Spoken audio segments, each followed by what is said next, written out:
آپ نے سنا ہے سیدنا حسین رضی اللہ تعالی عنہ جب مکہ سے وہاں روانہ ہوئے، اصل مسئلہ کیا تھا؟ میں اختصار سے آپ کے سامنے ایک حقیقی پکچر رکھوں۔ امام ابن تیمیہ رحمۃ اللہ علیہ واحد ہستی ہیں جن نے تمام روایات کو جمع کر کے استقصاء کیا ہے کہ اصل حالات اور واقعات کے تھے۔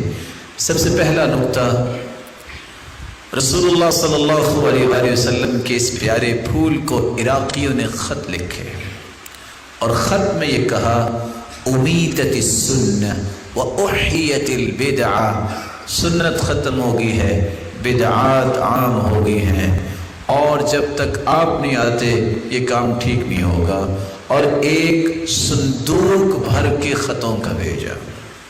نتیجتاً سیدنا حسین رضی اللہ تعالیٰ عنہ وہاں مکہ سے ہی حج کے بعد کوفہ کی طرف روانہ ہوئے۔ عبداللہ ابن عمر رضی اللہ تعالیٰ عنہ کہنے لگے آپ نہ جائیے، یہ وہی ظالم ہے جنہوں نے آپ کے والد کو شہید کیا۔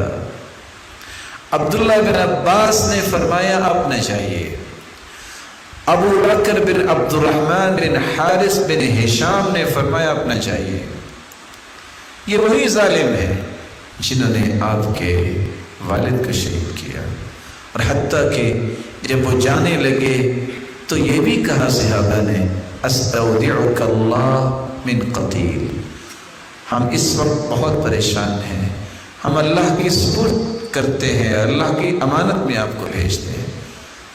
جب یہ جا رہے تھے فرزدق شاعر بھی ملا، اور فرزدق شاعر نے کہا کہ اگر مجھے یہ پتہ ہو کہ آپ رک جائیں گے تو میں آپ کی سواری کے سامنے لیٹ جاتا ہوں، آپ نہ جائیے، ان لوگوں پہ اعتماد نہ کیجیے۔ لیکن کچھ فیصلے اللہ کی طرف سے ہوتے ہیں۔ رسول اللہ صلی اللہ علیہ وآلہ وسلم کے پاس جبریل امین تشریف لائے، اور جبریل امین جب تشریف لائے تو ان کے ہاتھ میں خون آلود مٹی تھی۔ آپ صلی اللہ علیہ وآلہ وسلم نے پوچھا یہ کیا؟ تو آپ صلی اللہ علیہ وآلہ وسلم کو بتایا گیا کہ یہ سیدنا حسین کی شہادت کی مٹی ہے۔ تو اللہ عز و جلال کے جو فیصلے ہیں وہ نافذ ہو کے رہتے ہیں۔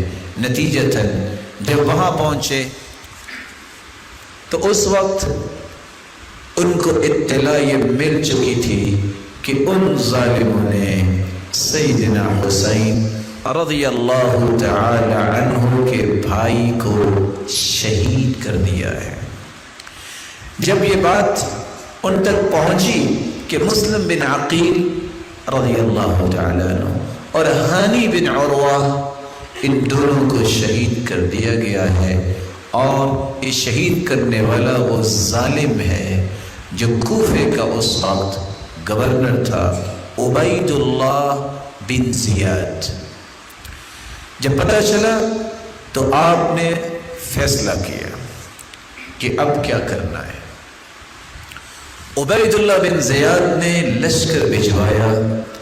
جب اس کو یہ پتہ چلا کہ سیدنا حسین رضی اللہ تعالی عنہ یہ اپنا فیصلہ چینج کر بیٹھے ہیں کہ اب یہ کوفہ کی طرف نہیں آئیں گے، اب یہ کسی اور جگہ جائیں گے، جس کے نتیجے میں یہ ساری کی ساری شامت میری آئے گی۔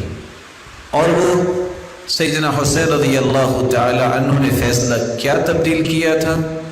3 فیصلے تھے۔ پہلا فیصلہ، مجھے اپنے وطن واپس جانا ہے، یا او الذهاب الى الثغر، یا میں کسی جہاد کے لیے کسی سرحد پہ جاؤں گا، او اتیان یزید لمبایعته، یا میں یزید کے پاس جاؤں گا اور اس کی بیعت کرنے کے لیے۔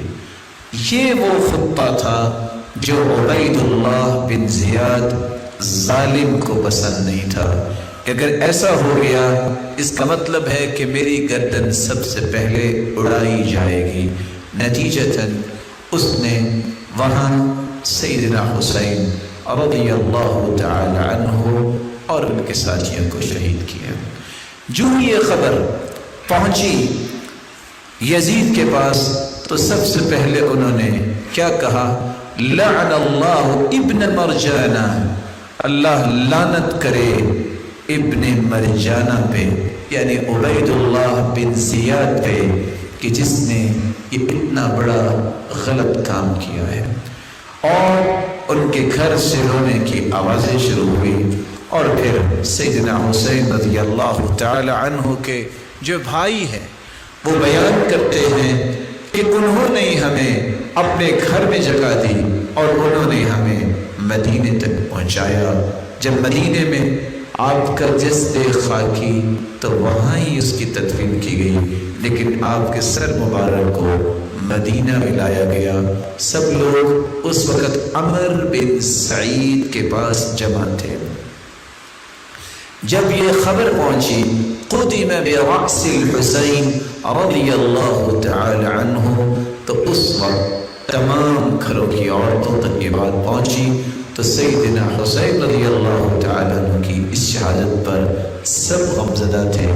اور یہ ظالم شمر جو عبید اللہ بن زیاد کے اشارے پہ جس نے شہید کیا تھا، پھر اللہ ذو جلال نے اس کو عبرت ناک سزا دی۔